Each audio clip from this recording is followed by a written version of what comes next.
Good morning, it's Saturday the 21st of July 2018. I'm going to be going out for the day with Mac and his girlfriend and some friends of his to this festival in Bristol, and I'm really excited to get out for the day. The weather looks gorgeous so far here, so I think it's going to be really nice. My carer should be getting here in about 20 minutes or so, and then she'll help me shower and get dressed and get ready to go out, and then Matt will come and pick me up in his car at about 11 and we'll be off. I was sort of worried about how I'd cope with my pain levels and my increasing levels of disability and so on while going out for the day, but I think, you know what, fuck it. Mac is excellent at looking after me and he wouldn't let anything bad happen to me, and I think a distraction from pain is really so much better than painkillers or anything like that anyway.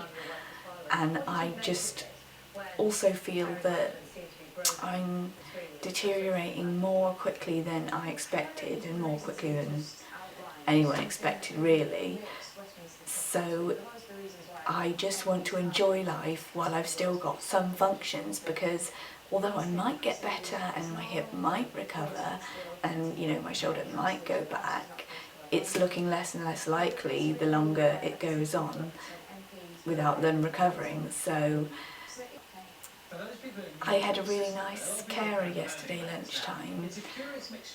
She just really understood what I was talking about, and we had a lovely chat, and I felt like I was talking to a friend, and I explained all my story to her, and I know she was quite sad about what I was telling her, but you know, I wasn't really sad about it, so I think that made it okay. And she was really interested, and she sort of understood the whole story, and it's difficult to get people to understand that. I also think that I look increasingly disabled, so I've noticed that more and more people in the street or just in public places are offering to help me, which I do really appreciate. And it's interesting how the visibility of it completely changes how people treat you. I'll take some nice footage of the festival in Bristol for you if I can. Bye bye for now.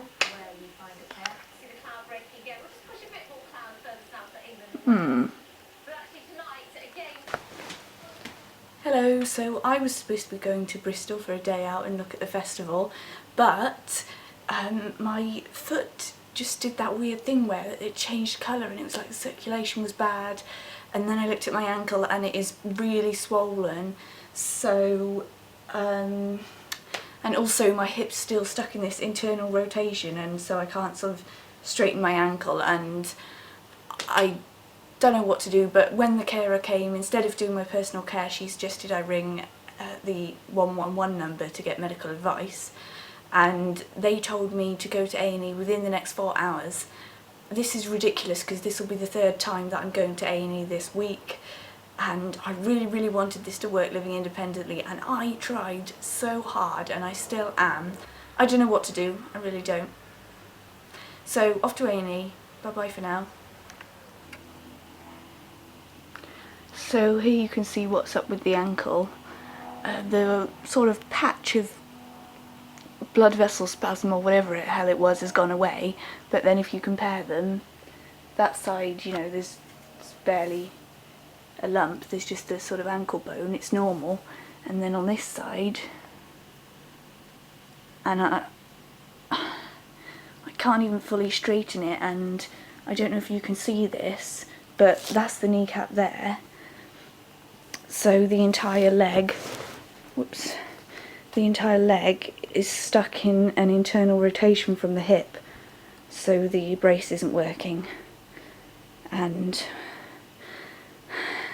this is unbelievably stressful to go through on my own. I can't even begin to tell you, but I will do this. I can do this.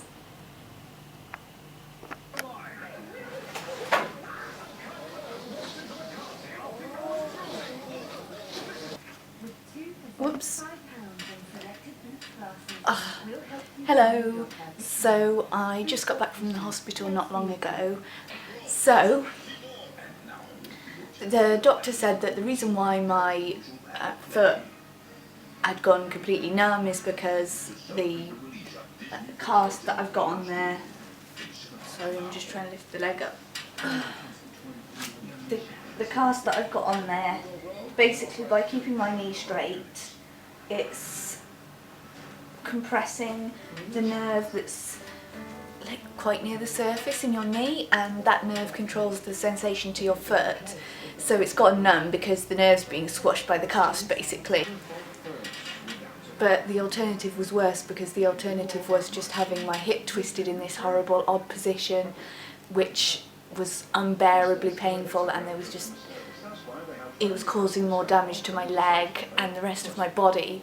So the point I'm at now, basically the entire right side of my body is in a muscle spasm. You know, the shoulder, the sort of core muscles there, like around the ribs, the hip, the knee, the ankle and the foot are all just in a permanent muscle spasm, which means they're all sort of twisted at weird angles, and the only thing keeping the leg straight is that cast that I've got on there that they gave me. So obviously I can't take it off, and I'll just have to deal with the numb foot. When I was in the hospital, I tried to drive my wheelchair and turn it around in a really tiny examination room, and suddenly it just wouldn't move, and I couldn't figure out why, like it was banging up against something, but I couldn't imagine what it could be. And then I looked down and saw that it was my foot. My foot was just like bent backwards and smashing against the wall, and I couldn't feel a thing. And the doctor was looking at me like, why are you doing that? And I said, sorry, I can't feel anything in that foot.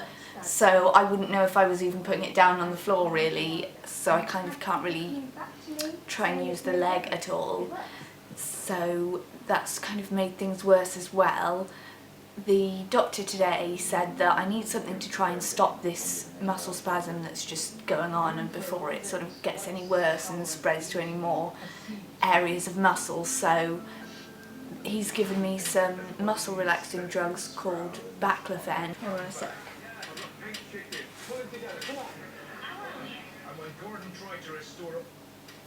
So I told the doctor at the hospital I'm really concerned about how I'm managing at home, and that this just isn't really reasonable. It's impossible to do anything. There are so many things that are just being left undone, like I wouldn't be able to do laundry, I can't wash up, I can't even open packets of food, and just things like that. Just everything is just an issue at the minute, and I'm in immense pain, and I kind of can't believe that this has happened, because even for people with EDS, this isn't normal to have a muscle spasm on the entire half of your body. I mean, you do get that in relation to subluxations and dislocations, usually temporarily, and it usually goes down when you sort of apply heat and relax and things like that, and after the subluxation sort of starts healing or the dislocation goes back. But with me, I could have one subluxation, and then for months or weeks it seems like the muscle spasm just starts and never ends, and so it seems like it's always still dislocated. I am gonna try and get to an internet cafe tomorrow to upload some of these video logs if I can manage it, so fingers crossed. I think I just really need to lie down right now, because having my shoulder and neck at this angle and having to sit up in the wheelchair, it's so painful. I can't even sit up anymore. All I can do is lie down, and can't stand. And if you've been watching my video logs, you'll know how much of a deterioration that is for me, and it's purely because I've been trying to do things, moving around more, trying to do things independently, and you know, that's resulted in all these injuries. Anyway, I may be back to speak to you later. Bye bye for now. Oh, I just felt my hip clicking in and out of place. The one in the cast. Oh. Okay, how do I turn this thing off? Bye bye for now.